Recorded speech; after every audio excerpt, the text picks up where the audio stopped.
Hi YouTube, and this is JTrain997, and I'm back this time with my review of the Jazzwares Mortal Kombat series Johnny Cage figure.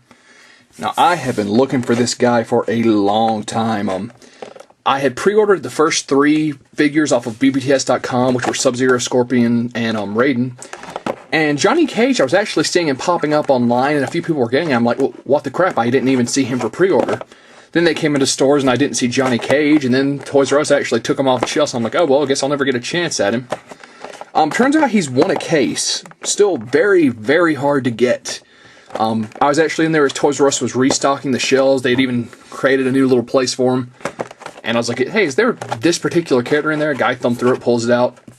So I finally got him. As you can see, his only accessories are his 2 alternate hands. Still really digging this packaging. On the back here, you can see a picture of him, and his read-up says, Johnny Cage, there is no greater martial arts movie star than Johnny Cage. Films such as Dragon Fist, Time Smashers, and Citizen Cage have made him one of the most highly paid actors in Hollywood. But there is more to Johnny than even he knows. He is a descendant of an ancient Mediterranean cult who bred warriors for the gods. Warriors who possess power beyond that of mortals. This legacy has made Johnny Cage a star. More important, it will aid him in the battle to come. So with all the various alternating timelines and different endings that each Mortal Kombat game give us, it's nearly impossible to keep up with a story, which is why I liked it so much they started the story over with this one. But at the same time, I don't ever remember hearing that about Johnny, so I don't know if it's new or old and I just didn't hear about it.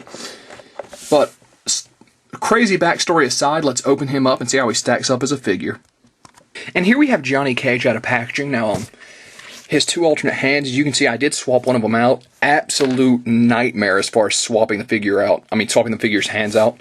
The joints swivel all over the place. It's very, very stiff to get them in and out. I mean, I really thought I was just going to break one of these off trying to get it in.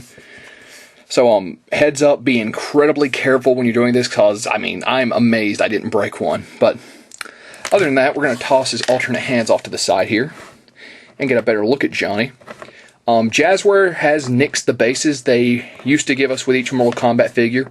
I don't see why. They could have easily reused them, and I would have liked that more, but at the same time, it's not a huge loss. Definitely digging the pose I've got Johnny in here, but we're going to stand him up and get his arms down by his side. Now, if I can get him standing, face forward. I'll admit I wasn't too crazy about this face sculpt. It looks like they went a little more Nick Cage than Johnny Cage from the game. But at the same time, it's not horrible. Of course, he's got Johnny tattooed across his chest, Cage in big gold letters, his fist wrapped, and his boots, pants, etc. Not too much to Johnny's costume. Of course, in the game, he does his first fight in a little tux. But other than that, he's pretty nicely detailed. Jazzwares did do a Johnny Cage before this guy in a previous line. But I don't have him. And as far as articulation, he's very stiff in a lot of his joints. His head does some slight left and right. Looks like you could do a 360 if you force it. Head does virtually no up and down, although it seems like the joint is there. Arms go out, do a full 360, bend and spin at the elbow, spin and bend at the wrist. And while I usually love a hinge joint, fist bump, do it. While I usually love a hinge joint, this is one of the big issues that makes getting the hand in so hard. He has an ab crunch, but it's virtually motionless except for that tiny bit of movement you see right there. Very noticeable seam running down the figure right there. His legs go forward, don't really go back, go out, spin at the quadricep, single jointed at the knee, spin at the boot, and have an ankle joint that's pretty much hindered by the design of his shoe. Some very slight movement, as you can see there. So, Johnny Cage, I found him in Toys R Us, as I've already said.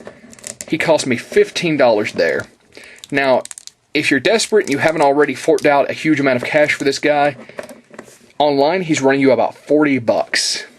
That is a big scalper markup.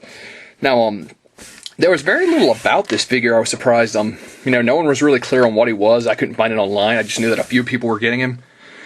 So I don't know if he's won every case or if he's just randomly inserted like a chase figure or what. But if you find him in stores, I'd pick him up. He's definitely a pretty solid figure. I like the articulation, although some of it's a little stiff. Not crazy about the face sculpt. It's adequate, at the very least. And the alternate hands could have used a little bit more work, but at the same time, they gave them to us, so at least he got some accessories. So in the end, I'd say $15 is a fair price, but there's no way I'd ever pay $40 for this guy. Just keep hitting Toys R Us, keep looking for him. And that being said, this is JTrain997, and I'll see you soon, YouTube.